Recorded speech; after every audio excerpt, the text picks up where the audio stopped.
ಆತ್ಮೀಯರೇ ಎಲ್ರಿಗೂ ನಮಸ್ಕಾರ. ಈ ದಿನ ನಾವು ಒಂದು ವಿಶೇಷವಾಗಿರ್ತಕ್ಕಂಥ ಒಂದು ಮತದಾರ ಪಟ್ಟಿ ಪರಿಷ್ಕರಣೆ ಏನು ಮಾಡ್ತಾ ಇದ್ದೀವಿ, ಸ್ಪೆಷಲ್ ಇಂಟೆನ್ಸಿವ್ ರಿವಿಷನ್ನು.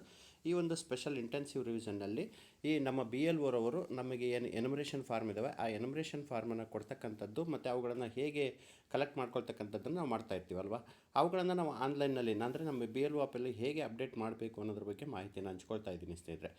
ಬನ್ನಿ ಹಾಗಾದರೆ ನಮ್ಮ ಮೊಬೈಲ್ ಆ್ಯಪನ್ನು ನಾವು ಓಪನ್ ಮಾಡ್ತಕ್ಕಂಥ ಸಂದರ್ಭದಲ್ಲಿ ನಾವೆಲ್ಲರೂ ಏನು ಮಾಡ್ತಾಯಿದ್ದೀವಿ, ನಮ್ಮ ಏನು ಆಲ್ರೆಡಿ ರಿಜಿಸ್ಟರ್ ಆಗಿರ್ತಕ್ಕಂಥ ಮೊಬೈಲ್ ನಂಬರ್ ಎಂಟ್ರಿ ಮಾಡಿ ಒ ಟಿ ಪಿಯನ್ನು ತೊಗೊಂಡು ಒ ಟಿ ಪಿಯನ್ನು ಎಂಟ್ರಿ ಮಾಡಿ ವೆರಿಫೈ ಒ ಟಿ ಪಿಯನ್ನು ಮಾಡ್ತಾಯಿದ್ದೀವಿ. ವೆರಿಫೈ ಒ ಟಿ ಪಿ ಮಾಡಿದ ತಕ್ಷಣ ಒಂದು ಇಂಟರ್ಫೇಸ್ ಬರುತ್ತೆ.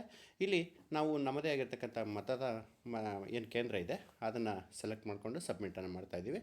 ಇಲ್ಲಿ ಡಿವೈಸ್ ಕಾನ್ಫಿಗರೇಷನ್ ರಿಪೋರ್ಟ್ ಸಿಗುತ್ತೆ, ಅದರ ಒಂದು ರಿಪೋರ್ಟನ್ನು ನೋಡಿ ಸಬ್ಮಿಟನ್ನು ಮಾಡ್ತಾಯಿದ್ದೀವಿ.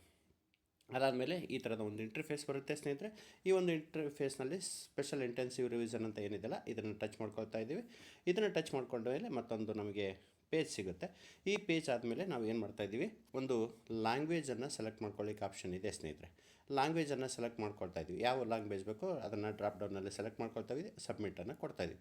ಅದಾದಮೇಲೆ ನಮಗೆ ಇಲ್ಲಿ 2 ಆಪ್ಷನ್ ಕಾಣ್ತಾ ಇದ್ವಿ, ಇ ಎಫ್ ಡ್ಯಾಶ್ಬೋರ್ಡ್ ಅಂತ ಒಂದು, ಇ ಎಫ್ ಡಿಸ್ಟ್ರಿಬ್ಯೂಷನ್ ಟ್ರ್ಯಾಕರ್ ಅಂತ ಒಂದು. ನಾವೀಗ ಇ ಎಫ್ ಡ್ಯಾಶ್ಬೋರ್ಡನ್ನು ಸೆಲೆಕ್ಟ್ ಮಾಡ್ಕೊಳ್ತಾ ಇದ್ದೀವಿ. ಇಲ್ಲಿ ಇ ಎಫ್ ಡ್ಯಾಶ್ಬೋರ್ಡ್ ಸೆಲೆಕ್ಟ್ ಮಾಡ್ಕೊಂಡ್ಮೇಲೆ ನಮಗೆ ಈ ಥರದ ಒಂದು ಇಂಟರ್ಫೇಸ್ ಸಿಗ್ತಾ ಇದೆ. ಇಲ್ಲಿ ನಮಗೆ ನಮ್ಮ ಏನು ಮತದಾರ ಪಟ್ಟಿದೆ ಅದಕ್ಕೆ ಸಂಬಂಧಪಟ್ಟಂಥ ಎಲ್ಲ ಮತದಾರರ ವಿವರಗಳು ನಮಗಿಲ್ಲಿ ಸಿಗ್ತಾ ಇದ್ದಾವೆ ಸ್ನೇಹಿತರೆ. ಈ ಒಂದು ಮಾಹಿತಿಯನ್ನು ನಾವು ನೋಡ್ತಾ ಇದ್ದೀವಿ. ಇಲ್ಲಿ ಕಲರ್ ಕಾಂಬಿನೇಷನ್ ಕೂಡ ಇದೆ. ಅಂದರೆ ನಾವು ಮತದಾರಕ್ಕೆ ಏನು ಈ ಎನುಮರೇಷನ್ ಫಾರ್ಮನ್ನು ಕೊಟ್ಟಿದ್ದೀವಿ, ಆ ಎನುಮರೇಷನ್ ಫಾರ್ಮನ್ನು ಯಾರಿಗೆ ಕೊಟ್ಟಿದ್ದೀವಿ, ಯಾರ ಹತ್ರ ಕಲೆಕ್ಟ್ ಮಾಡ್ಕೊಂಡಿದ್ದೀವಿ ಅನ್ನೋದು ಸಿಗುತ್ತೆ. ಇಲ್ಲಿ ಒಂದು ಆಪ್ಷನ್ ಇದೆ, ಅದನ್ನು ನೋಡ್ತಾ ಇದ್ದೀವಿ. ಇಲ್ಲಿ 4 option, not collected, enumeration form not collected, ಮತ್ತು ನಾಟ್ ಡಿಸ್ಟ್ರಿಬ್ಯೂಟೆಡ್, ಮತ್ತು ಕಲೆಕ್ಟೆಡ್, ಎನುಮರೇಷನ್ ಫಾರ್ಮ್ ಕಲೆಕ್ಟೆಡ್ಡು, ಮತ್ತು ಎನುಮರೇಷನ್ ಫಾರ್ ಡಿಸ್ಟ್ರಿಬ್ಯೂಟೆಡ್ ಅಂತ ಒಂದು 4 ಆಪ್ಷನ್ಗಳು ನಿಮಗೆ ಡ್ರಾಪ್ ಡೌನ್ ಬಾಕ್ಸಲ್ಲಿ ಸಿಗ್ತವೆ. ಮತ್ತು ಅವು ಎಷ್ಟೆಷ್ಟು ಸಂಖ್ಯೆಗಳು ಅನ್ನೋದು ಕೂಡ ನಿಮಗೆ ಸಿಗುತ್ತೆ. ಅದರಲ್ಲಿ ಒಂದು ಇ ಎಫ್ ನಾಟು ಡಿಸ್ಟ್ರಿಬ್ಯೂಟೆಡ್ ಅಂತ ಸೆಲೆಕ್ಟ್ ಮಾಡ್ಕೊಂಡಾಗ ಈ ಥರದ ನಾವಿನ್ನೂ ಎನುಮರೇಷನ್ ಫಾರ್ಮ್ ಕೊಟ್ಟಿಲ್ಲ ಅನ್ನೋದಾದರೆ ಈ ಕಲರ್ನಿಂದ ನಿಮಗೆ ಐಡೆಂಟಿಫೈ ಆಗುತ್ತೆ ಸ್ನೇಹಿತರೆ. ಅಂದರೆ ನಾವು ಇನ್ನೂ ಎಷ್ಟು ಜನಕ್ಕೆ ಎನುಮರೇಷನ್ ಫಾರ್ಮ್ ಕೊಟ್ಟಿಲ್ಲ ಅನ್ನೋದನ್ನು ಈ ಕಲರಿಂದ ನಾವು ಗುರುತಿಸ್ಬೋದು ಸ್ನೇಹಿತರೆ. ಇದು ಆದಮೇಲೆ ನೆಕ್ಸ್ಟ್ ನಾವು ಇದರಲ್ಲಿ ಒಂದು ಎನುಮರೇಷನ್ ಫಾರ್ಮನ್ನು ಮತ್ತೆ ನಾವು ಯಾವುದು ಡಿಸ್ಟ್ರಿಬ್ಯೂಟೆಡ್ ಅಂತ ಏನಿರುತ್ತಲ್ಲ, ಇಲ್ಲಿ ನಾವು ಏನೇನು ಬೇಕು ಮಾಹಿತಿಯನ್ನು ನಾವು ನಮ್ಮ ಬಿ ಎಲ್ ಓರವರು ನೋಡಿಕೊಂಡು ಎನುಮರೇಷನ್ ಡಿಸ್ಟ್ರಿಬ್ಯೂಟೆಡ್ ಅಂತ ನಾವು ಒಂದು ಆಪ್ಷನ್ ತೊಗೊಂಡಾಗ ಅದಕ್ಕೆ ಎನುಮರೇಷನನ್ನು ಎಷ್ಟು ಜನಕ್ಕೆ ನಾವು ಡಿಸ್ಟ್ರಿಬ್ಯೂಟ್ ಮಾಡಿದ್ದೀವಿ ಅನ್ನೋದು ಕೂಡ ಒಂದು ಬ್ಲೂ ಕಲರ್ನಿಂದ ನಮಗೆ ಶೋ ಅಪ್ ಆಗುತ್ತೆ ಸ್ನೇಹಿತರೆ. ಇದನ್ನು ತಾವು ಗಮನಿಸ್ಬೋದಾಗತ್ತೆ. ಅಂದರೆ ನಮಗೆ ಈ ಥರದ ಕಲರ್ ಕಾಂಬಿನೇಷನ್ ಇರೋದರಿಂದ ನಾವು ತುಂಬ ಸುಲಭವಾಗಿ ತುಂಬ ಬೇಗ ನಾವು ಅದನ್ನು ನೋಡ್ಬೋದು. ಮತ್ತು ನಮಗೆ ಯಾರ ಮತದಾರರ ಮಾಹಿತಿ ಬೇಕು ಅನ್ನೋದನ್ನು ಇಲ್ಲಿ ಒಂದು ಕಲರ್ ಕಾಂಬಿನೇಷನ್ ಅಂತ ಆಪ್ಷನ್ ಇದೆ, ಅದನ್ನು ಟಚ್ ಮಾಡಿದಾಗ ಈ ಥರದ ಒಂದು ಪಾಪಪ್ ಬಾಕ್ಸ್ ಓಪನ್ ಆಗುತ್ತೆ ಸ್ನೇಹಿತರೆ. ಈ ಪಾಪಪ್ ಬಾಕ್ಸ್ನಲ್ಲಿ ನಮಗೆ enumeration form not collected, enumeration form not distributed, enumeration form collected, ಮತ್ತು ಎನುಮರೇಷನ್ ಫಾರ್ ಡಿಸ್ಟ್ರಿಬ್ಯೂಟೆಡ್ ಮತ್ತು ಅಂತ ಇದೆ. ಟೋಟಲ್ ಎಷ್ಟು ಜನ ಮತದಾರರಿದ್ದಾರೆ ಅನ್ನೋದು ಸೂಚಿಸುತ್ತೆ. ಅದರ ಮುಂಭಾಗದಲ್ಲಿ ಎಷ್ಟು ಜನಕ್ಕೆ ನಾವು ಈ ಒಂದು ಟ್ರ್ಯಾಕನ್ನು ಮಾಡ್ತಾ ಇಲ್ಲ ಅನ್ನೋದು ಸಹ ಸಿಗುತ್ತೆ.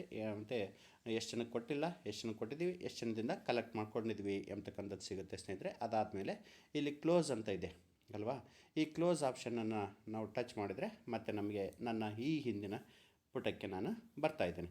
ಈ ಹಿಂದಿನ ಪುಟದಲ್ಲಿ ಮತ್ತೆ ನಾವು ಯಾವ ಮತದಾರನ ಮಾಹಿತಿ ಬೇಕೋ ಆ ಒಂದು ಮತದಾರನ ಮಾಹಿತಿಯನ್ನು ನಾವು ಏನು ಮಾಡ್ಬೋದು ಸ್ನೇಹಿತರೆ, ಮತ್ತೆ ತೊಗೊಳ್ಬೋದು. ಇದರಲ್ಲಿ ನಾವು ಬಹಳ ಮುಖ್ಯವಾಗಿ ಕಲರ್ ಕಾಂಬಿನೇಷನ್ನ ಮೂಲಕ ನಾವು ಎಷ್ಟು ಜನಕ್ಕೆ ಕೊಟ್ಟಿಲ್ಲ ಅನ್ನೋದನ್ನು ನಾವು ಸೆಲೆಕ್ಟ್ ಮಾಡ್ಕೊಳ್ಬೋದು, ನೋಡ್ಬೋದು. ಮತ್ತು ಅದನ್ನು ಬೇಗ ನಾವು ಕೆಲಸವನ್ನು ಮಾಡಲಿಕ್ಕೆ ಬಿ ಎಲ್ ಓರವರಿಗೆ ತುಂಬ ಅತ್ಯಂತ ಸರಳವಾಗಿರ್ತಕ್ಕಂತಹ ಒಂದು ಮಾಹಿತಿ ಆಗಿರ್ತಕ್ಕಂಥದ್ದನ್ನು ನಾವು ಗಮನಿಸ್ತಾ ಇದ್ದೀವಿ ಸ್ನೇಹಿತರೆ.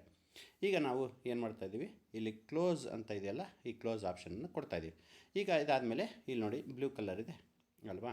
ಇದು ಆದಮೇಲೆ ನಾವು ಏನು ಮಾಡ್ತಾಯಿದ್ದೀವಿ ಸ್ನೇಹಿತರೆ, ಇಲ್ಲಿ ನಾವು ಮತ್ತೆ ಈ ಒಂದು ಆಪ್ಷನನ್ನು ತಗೊಳ್ಳೋದ್ರ ಮೂಲಕವಾಗಿ ನಾವು ಎಷ್ಟು ಜನಕ್ಕೆ ಕೊಟ್ಟಿಲ್ಲ ಅಂತಕ್ಕಂಥದ್ದನ್ನು ನಾವು ಗಮನಿಸ್ತಾ ಇದ್ದೀವಿ ಅಲ್ವಾ.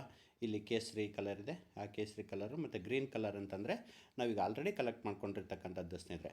ಈಗ ನಾವು ಯಾವ ಮತದಾರನ ಮಾಹಿತಿ ನಮಗೆ ಬೇಕು ಅನ್ನೋದನ್ನು ನಾವು ಇಲ್ಲಿ ಸರ್ಚ್ ಆಪ್ಷನ್ ಮೂಲಕ ಆ ಒಂದು ಮತದಾರನ ಹೆಸರನ್ನು ಟೈಪ್ ಮಾಡೋದ್ರ ಮೂಲಕ ಅದನ್ನು ಪಡ್ಕೊಳ್ಬೋದು, ಅಥವಾ ಎಪಿಕ್ ನಂಬರನ್ನು ಹಾಕೋದ್ರ ಮೂಲಕ ಸಹಿತ ನಾವಿಲ್ಲಿ ಅದನ್ನು ತೊಗೊಳ್ಬೋದು. ಅಕಸ್ಮಾತ್ ನಮಗೆ ಅವ್ರ ಸೀರಿಯಲ್ ನಂಬರ್ ಕೂಡ ಹಾಕ್ಬೋದು. ಮತ್ತು ಜೊತೆಗೆ ಇಲ್ಲಿ ಒಂದು ಆಪ್ಷನ್ ಕಾಣ್ತಾ ಇದೆ, ಸ್ಕ್ಯಾನ್ QR ಕೋಡ್ ಅಂತ. ಈ ಸ್ಕ್ಯಾನ್ QR ಕೋಡ್ ಮೂಲಕ ಸ್ಕ್ಯಾನ್ ಮಾಡೋದ್ರ ಮೂಲಕ ಸಹಿತ ಆ ಒಂದು ಮತದಾರನ ಮಾಹಿತಿಯನ್ನು ನಾವು ಇಲ್ಲಿ ಸರ್ಚನ್ನು ಮಾಡ್ಕೊಳ್ಬೋದು. ಈಗ ಉದಾಹರಣೆಗೆ ಈಗ ಉದಾಹರಣೆಗೆ ಎ ಅಂತಕ್ಕಂಥ ಮಾಹಿತಿಯನ್ನು ನಾನು ಇವತ್ತು ಅವನಿಗೆ ಒಂದು EF ಫಾರ್ಮನ್ನು ಕೊಟ್ಟಿದ್ದೀನಿ, ಎನುಮರೇಷನ್ ಫಾರ್ಮ್ ಕೊಟ್ಟಿದ್ದೀನಿ ಅಂದರೆ ಅವ್ರದ್ದು ಅಪ್ಡೇಟ್ ಮಾಡಬೇಕಲ್ವಾ. ಹಾಗಾಗಿ ಇಲ್ಲಿ ಸರ್ಚ್ ಆಪ್ಷನ್ ಮಾಡ್ಕೊಳ್ತೀವಿ ಅಥವಾ ಸ್ಕ್ಯಾನ್ QR ಕೋಡ್ ಮೂಲಕ ನಾವು ಮಾಹಿತಿಯನ್ನು ತೊಗೊಳ್ತಾ ಇದ್ದೀವಿ. ನೋಡಿ ಇಲ್ಲಿ ಒಂದು ನಾವು ಒಬ್ಬ ಮಾಹಿತಿಯನ್ನು ಮತದಾರರ ಮಾಹಿತಿ ತೊಗೊಂಡಿದ್ದೀವಿ. ಇಲ್ಲಿ 2 ಆಪ್ಷನನ್ನು ಕಾಣ್ತಾ ಇದ್ದೀವಿ. ಒಂದು EF ಡಿಸ್ಟ್ರಿಬ್ಯೂಟೆಡ್ ಮತ್ತು EF ಕಲೆಕ್ಟೆಡ್ ಅಂತೇಳಿ 2 ಆಪ್ಷನನ್ನು ಕಾಣ್ತಾ ಇದ್ದೀವಿ.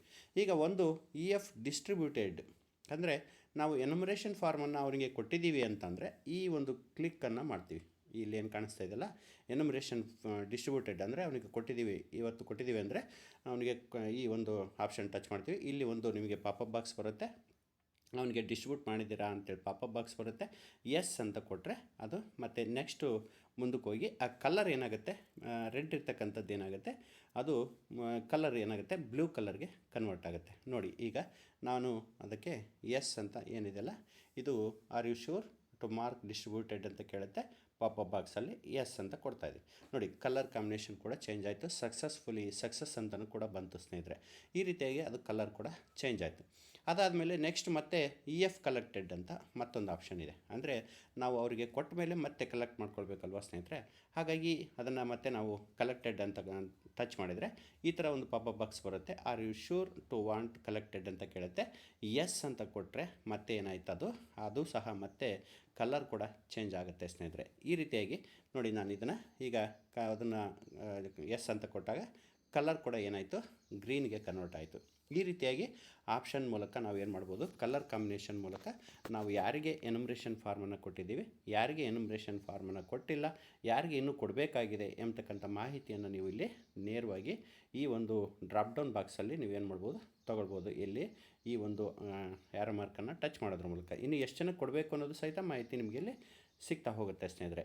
ಇಲ್ಲಿ ನೋಡಿ, ಇಲ್ಲಿ ನೇರವಾಗಿ ಈಗ ಉದಾಹರಣೆಗೆ ನಾನು ಎರಡು ಆಪ್ಷನ್ ಇದಾವಲ್ವಾ, ಈ 2 ಆಪ್ಷನ್ ಮೂಲಕನೇ ಮಾಡಬೇಕಾ? ಇಲ್ಲ. ಹಾಗಾದರೆ ನೇರವಾಗಿ ನಾನು ಎನುಮರೇಷನ್ ಫಾರ್ಮನ್ನು ಕಲೆಕ್ಟೆಡ್ ಮೂಲಕ ನಾನು ಕೊಡ್ಬೋದು. ಎನುಮರೇಷನ್ ಫಾರ್ಮ್ ಇವತ್ತು ಬೆಳಗ್ಗೆ ಕೊಟ್ಟಿದ್ದೆ ಮತ್ತು ಹಾಗೆಯೇ ಇಸ್ಕೊಂಡು ಬಂದೀನಿ ಅಂದರೆ ನೇರವಾಗಿ ನಾವು ಎನುಮರೇಷನ್ ಫಾರ್ಮ್ ಕಲೆಕ್ಟೆಡ್ ಆಪ್ಷನ್ ಕೊಟ್ಟರೆ ಅದು ಆಟೋಮೆಟಿಕ್ಕಾಗಿ ಮತ್ತೆ ನಮಗೇನಾಗುತ್ತೆ, ಗ್ರೀನಾಗಿ ಕನ್ವರ್ಟ್ ಆಗುತ್ತೆ.